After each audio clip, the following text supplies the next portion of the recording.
खुदी को कर बुलंद इतना कि हर तकदीर से पहले खुदा बंदे से ये पूछे कि तेरी रजा क्या है। हेलो दोस्तों, आज से मैं साइंस का सीरीज़ शुरू करने जा रहा हूँ और जितने भी प्रीवियस ईयर में क्वेश्चंस पूछे गए हैं वो चाहे किसी भी एग्ज़ाम में क्यों ना हो, इवन IAS के एग्ज़ाम में भी पूछा गया क्वेश्चंस आपके सामने मैं लेकर के आऊँगा। रेलवे वगैरह, दरोगा, BPSC, इन सभी एग्ज़ामों में जो भी क्वेश्चंस पूछे गए हैं पूरे डिस्क्रिप्शन के साथ कि आखिर ये आंसर होगा तो क्यों होगा, इस पे चर्चा करते हुए हम जो है सो इस वीडियो को लेके आए हैं। और सबसे बड़ी बात कि आप लोग मांगते थे PDF, इसका PDF भी अवेलेबल होगा। वीडियो के साथ ही नीचे आप जाइएगा और वहाँ से PDF को जो है सो डाउनलोड आप कर सकते हैं। चलिए तो शुरू करते हैं। ये आपका फिज़िक्स का चैप्टर फर्स्ट है जिसमें हम लोग पढ़ रहे हैं अभी मैकेनिक्स, यानी कि हिंदी में बोलते हैं इसको यांत्रिकी।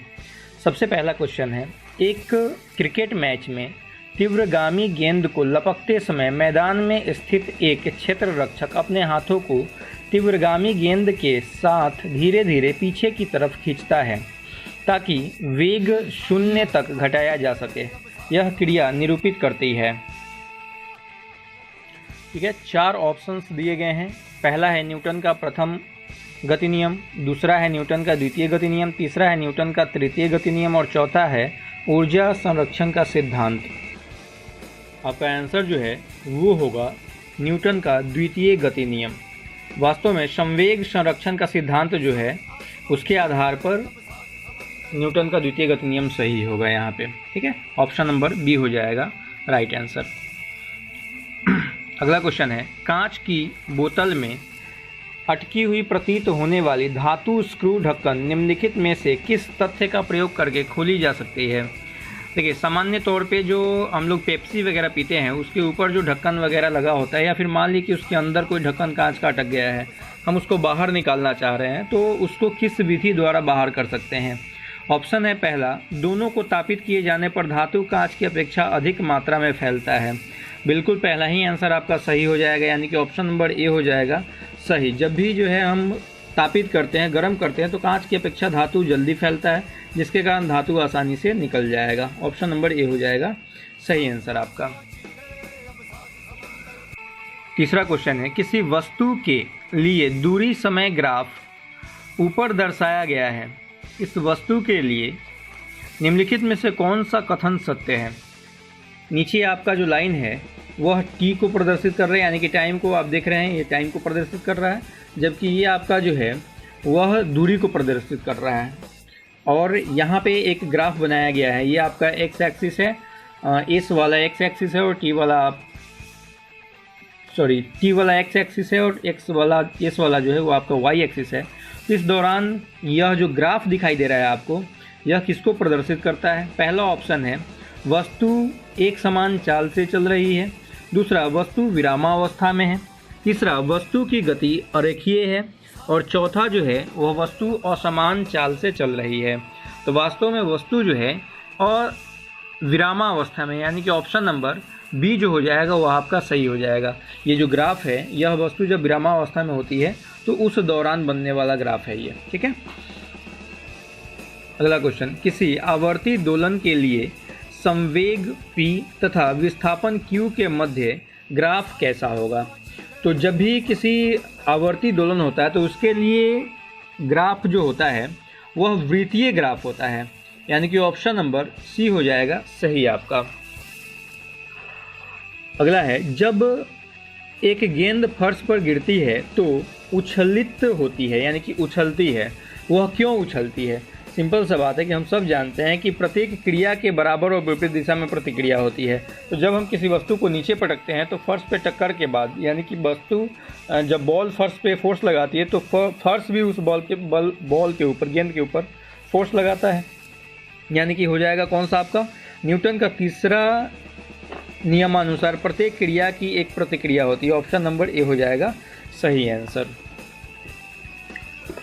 अगला क्वेश्चन नंबर 6 है, लॉन रोलर, वो जो रोलर होता है ना, उसी के बारे में बोला जा रहा है, को धकेलने के बजाय खींचना आसान है। कारण नंबर 2, धकेलने से आभासी भार और तदनुसार घर्षण बल बढ़ जाता है। यहाँ ऑप्शन आपको दिया हुआ है, दोनों कथन वस्तुतः सत्य है और कथन 2 कथन 1 का सही स्पष्टीकरण है। दूसरा है, दोनों कथन वस्तुतः सत्य है किंतु कथन 2 कथन 1 का सही स्पष्टीकरण नहीं है। तीसरा है, कथन 1 सत्य है किंतु कथन 2 असत्य है। चौथा है, कथन 1 असत्य है किंतु कथन 2 सत्य है। देखिए, जब भी रोड रोलर जो होता है उसको धक्का देने की अपेक्षा खींचना आसान होता है। कारण ये है कि उसका आभासी भार और घर्षण बल बढ़ जाता है धक्का देने के दौरान। ठीक है, इसके अनुसार आपका ऑप्शन नंबर जो ए है वो हो जाएगा सही आंसर। अगला, निम्नलिखित पर विचार कीजिए। एक तीक्ष्ण वृत्ताकार पथ पर तीव्र गति से जाता हुआ 4 पहिया वाहन, यानी कि एक रोड है, वृत्ताकार रोड है जिस पर 4 पहिया वाहन जा रहा है। तो ऑप्शन नंबर 1 है, बाहरी पहिए पर उल्टेगा। दूसरा ऑप्शन है, अंदर के पहिए पर उल्टेगा। तीसरा ऑप्शन है, बाहर की तरफ फिसलेगा। चौथा ऑप्शन है, अंदर की तरफ फिसलेगा। देखिए, होता यह है कि जब भी वृत्ताकार पथ पर गाड़ी मूव करती है, गाड़ी चलती है, तो उस दौरान जो है अंदर की तरफ बल लगता है। तो अंदर की तरफ बल लगेगा तो सिंपल सी बात है कि अंदर की तरफ जो है वो पहिया उल्टेगा, यानी कि अंदर के पहिए पर जो है सो गाड़ी उल्टेगा। ऑप्शन नंबर 2 सही होगा। उसके बाद इसमें एक और, अंदर की तरफ जरूर उलटता है लेकिन वो खींचता बाहर की तरफ, यानी कि फिसलता बाहर की तरफ है। तो ऑप्शन नंबर 2 और ऑप्शन नंबर 3 सही है। अब इससे मिलता जुलता ऑप्शन कौन सा है?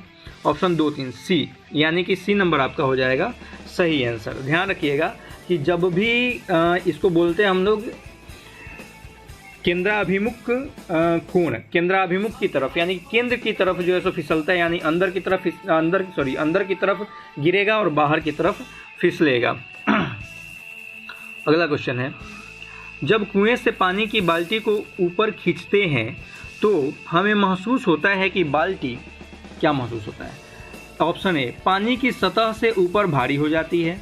ऑप्शन बी, पानी की सतह से ऊपर हल्की हो जाती है। ऑप्शन सी, पानी के बाहर आकर स्थिरता खो देती है। ऑप्शन डी, पानी के बाहर आकर उसके द्रव्यमान में प्राप्ति हुई है। आपका ऑप्शन जो हो जाएगा वो क्या हो जाएगा कि जब बाल्टी पानी से बाहर आती है तो उसका वजन जो होता है वह बढ़ जाता है, यानी कि वह बाल्टी जो है वह भारी हो जाती है। तो ऑप्शन नंबर ए हो जाएगा सही आंसर, क्योंकि पानी में जब वो रहता है तो उत्प्लवन बल के कारण जो है उस पर किसी भी प्रकार का कोई प्रभाव उत्प्लवन बल पड़ रहा होता है, यानी कि हमको हल्का महसूस हो रहा होता है। लेकिन जैसे ही पानी के सतह से ऊपर आता है तो उसका फोर्स जो है, उसका बल जो है, उसका भार जो है वह बढ़ा हुआ प्रतीत होता है। अगला, 6 फुट लंबे व्यक्ति की ऊंचाई नैनोमीटर में कैसे व्यक्त की जाती है? तो ऑप्शन नंबर हो जाएगा सी, नैनोमीटर में 6 फुट लंबा व्यक्ति जो होता है वह होगा 183 × 10 नैनोमीटर का। अगला है, एक व्यक्ति कार में जो विराम में है, यानी कि कार जो है वह विराम अवस्था में है, बैठा है, सड़क से कार के 4 पहियों में से प्रत्येक पर प्रतिक्रिया आर है, यानी कि चारों पहिया विरामावस्था में है, चारों पे प्रतिक्रिया जो है सो आर है, यानी किसी प्रकार का कोई प्रतिक्रिया नहीं है। जब कार सीधी समतल सड़क पर चलेगी तो अग्र पहियों में प्रत्येक पर प्रतिक्रिया में क्या परिवर्तन होगा? देखिए, जो अग्र पहिया होगा उस पर परिवर्तन कम होता है, लेकिन जो पिछला पहिया होता है, क्योंकि आप देखते होंगे कि जो भी कार वगैरह होते हैं, बस वगैरह होते हैं, उन सभी पर वास्तव में मशीन डायरेक्ट फोर्स पिछले पहिए पे लगाता है, अगले पहिए पे नहीं, यानी कि ऑप्शन नंबर बी हो जाएगा आपका सही आंसर। अगला है, जेट इंजन और रॉकेट के बारे में निम्नलिखित कथनों पर विचार कीजिए। पहला, जेट इंजन अपनी ऑक्सीजन पूर्ति के लिए परिवेश की वायु का प्रयोग करता है, अतः यह अंतरिक्ष में गति के लिए अनुपयुक्त है। बात सही है। दूसरा है, रॉकेट अपनी ऑक्सीजन पूर्ति को गैस के रूप में और ईंधन में वहन करता है। यह भी बात सही है, यानी कि आपका ऑप्शन नंबर 1 और 2 दोनों सही हो जाएगा, ऑप्शन नंबर सी हो जाएगा सही। अगला, तेल का एक बैरल लगभग होता है, सिंपल सी बात है, 159 litre is equal to 1 barrel. अगला है, 13 और 14 सेम रिलेटेड है, ऑप्शंस के हिसाब से आप देख लीजिएगा, मैं बता देता हूँ। एक को कथन ए तथा दूसरे को कथन आर कहा गया है। इन दोनों वक्तव्यों का सावधानीपूर्वक परीक्षण कर इन प्रश्नों का उत्तर नीचे दिए हुए कूट की सहायता से चुनिए। पहला है ए और आर दोनों सही है और आर ए का सही स्पष्टीकरण है। दूसरा, ए और आर दोनों सही है परंतु ए आर का सही स्पष्टीकरण नहीं है। तीसरा, ए सही है परंतु आर गलत है। चौथा, ए गलत है परंतु आर सही है। अब क्वेश्चन नंबर 13, यानी कि इन चारों ऑप्शंस का इस्तेमाल करना है आंसर देने में। क्वेश्चन नंबर 13 बोल रहा है, कथन ए है समुद्र तल के निकट मार्ग संख्या 1 पर जा रहे वायुयान की चाल की तुलना में 15 किलोमीटर की ऊंचाई पर मार्ग संख्या 1 पर जा रहे वायुयान की चाल अधिक होती है। यह गलत बात है। ऐसा कोई रिलेशन नहीं होता है कि ऊंचाई पे चलेगा तो उसका जो है सो चाल अधिक होगा और निचाई पे कम होगा, यह गलत बात है। आर नंबर है, कारण आर ध्वनि की गति परवर्ती माध्यम के ताप पर निर्भर करती है। यह बात बिल्कुल सही है। ध्वनि का जो चाल होता है वह तापमान के ऊपर निर्भर करता है। जब तापमान बढ़ता है तो ध्वनि की चाल बढ़ जाती है, जब तापमान घटता है तो ध्वनि की चाल घट जाती है। यानी कि इसमें ऑप्शन हो जाएगा कौन सा? ऑप्शन हो जाएगा आपका ए गलत है परंतु आर सही है। ए गलत है परंतु आर सही है, यानी कि ऑप्शन नंबर डी हो जाएगा सही आंसर। सेम इसी से रिलेटेड है 14वां क्वेश्चन, चांद का सदैव एक अभिन्न फलक ही पृथ्वी की ओर उन्मुख होता है। हम सब जानते हैं कि मात्र चांद का 57% क्षेत्रफल ही हम देख पाते हैं, यानी कि सेम फलक हमेशा हमारी तरफ दिखाई देता है। आर नंबर है, कारण आर है चांद अपने अक्ष पर 23 डिग्री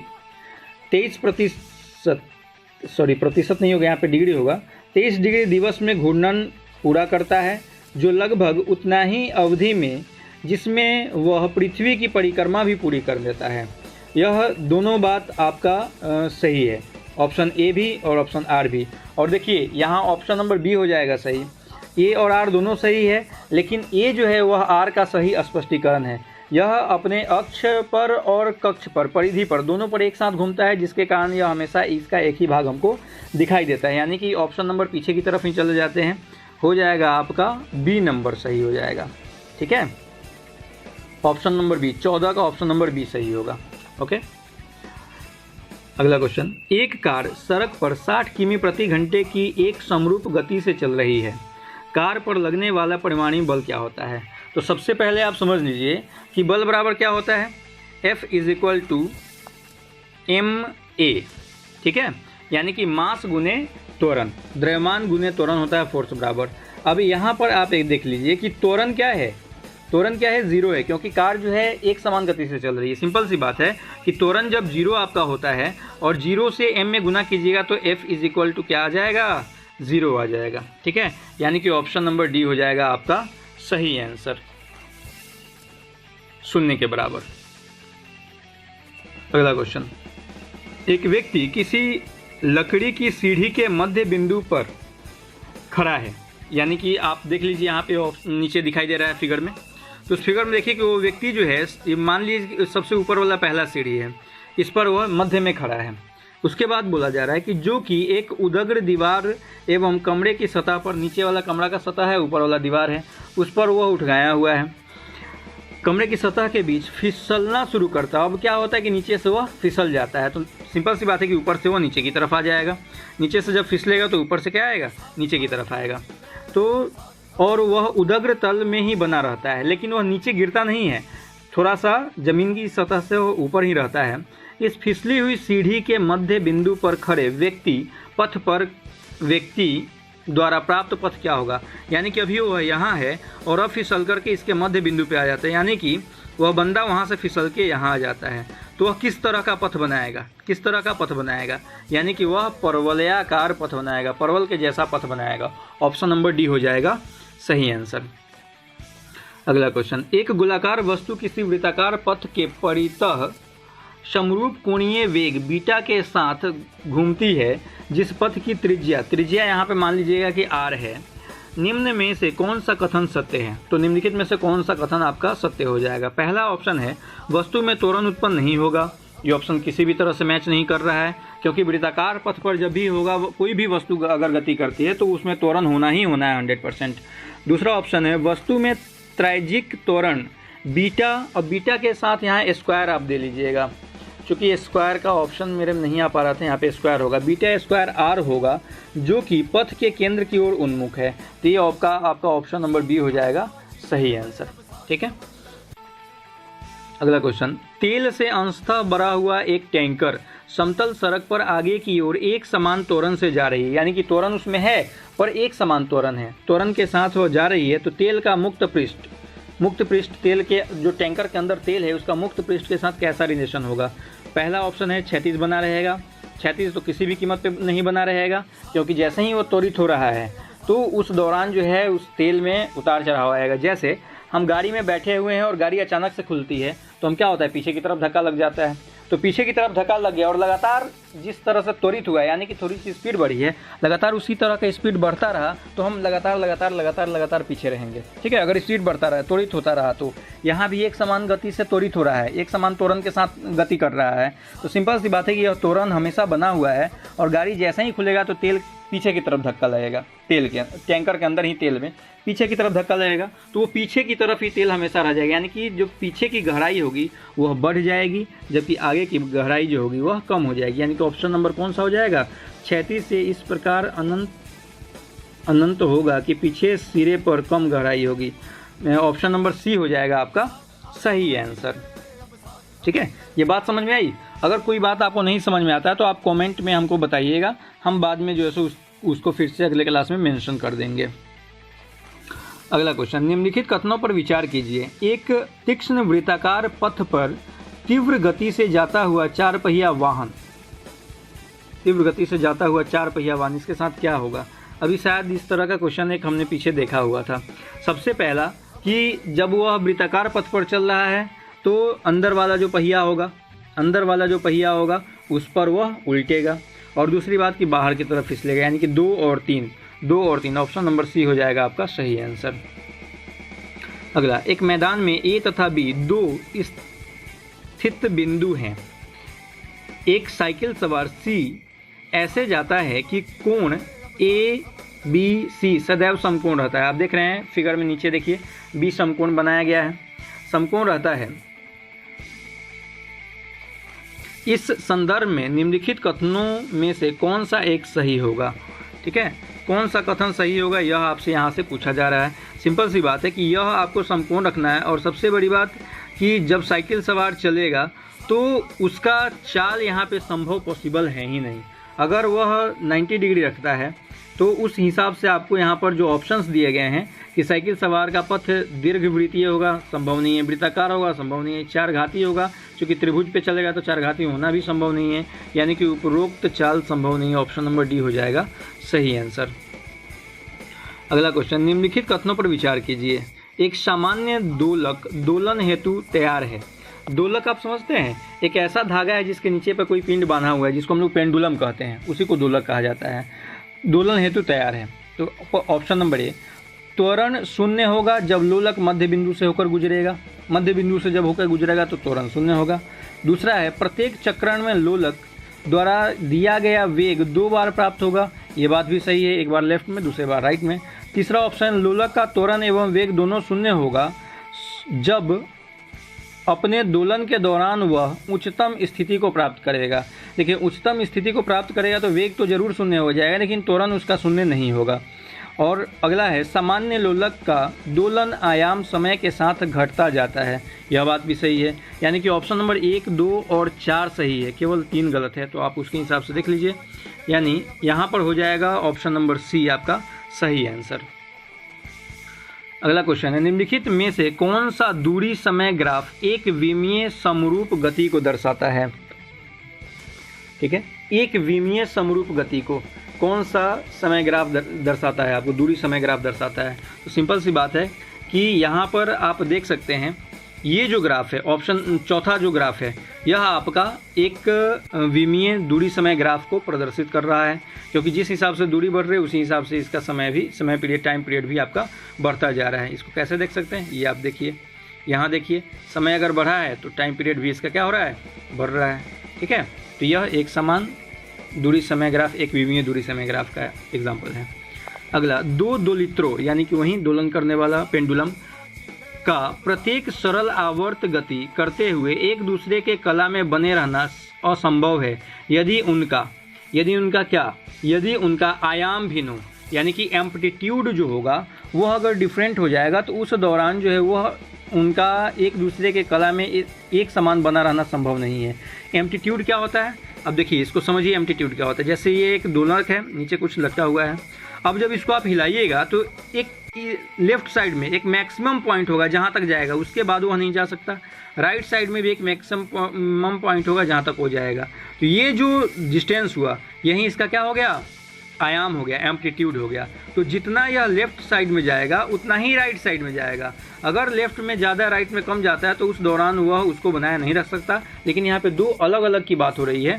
तो लेफ्ट पहला अगर लेफ्ट साइड में जितना जा रहा है दूसरा भी लेफ्ट साइड में उतना ही गया तो दोनों एक समान, यानी कि दोनों एक आमने सामने आगे पीछे होंगे।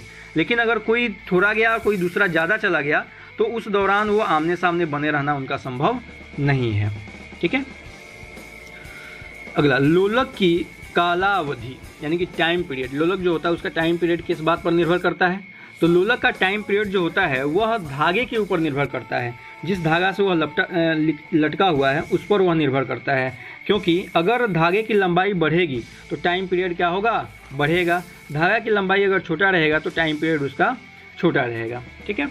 और अगर आप इसी तरह से साइंस पूरा जानना चाहते हैं तो आप एग्ज़ाम विथ ए पांडे जो हमारा चैनल है उसको सब्सक्राइब कीजिए, लाइक कीजिए और अपने दोस्तों में शेयर कीजिए अगर अच्छा लगता है आपको वीडियो तो। अगला और अंतिम क्वेश्चन, डेली हम लोग 25 क्वेश्चन ही करेंगे। क्वेश्चन है, पदार्थ के संवेग और वेग के अनुपात में से कौन सी भौतिक राशि प्राप्त होती है। तो संवेग जो होता है वो क्या होता है, संवेग जो होता है वो होता है क्या, mv, इसको संवेग कहते हैं। और अनुपात बोल रहा है v से हमको कौन सी राशि प्राप्त होती है, v से v कट गया, बचा क्या, m, यानी कि हमको मास मतलब द्रव्यमान प्राप्त होता है। ऑप्शन नंबर सी हो जाएगा आपका सही आंसर। ठीक है। Thank you. आपको वीडियो अच्छा लगे तो वीडियो को सब्सक्राइब कीजिए और चैनल को सब्सक्राइब कीजिए और अपने दोस्तों में शेयर कीजिए ज़्यादा से ज़्यादा ताकि सब्सक्राइबर बढ़ें। Thank you.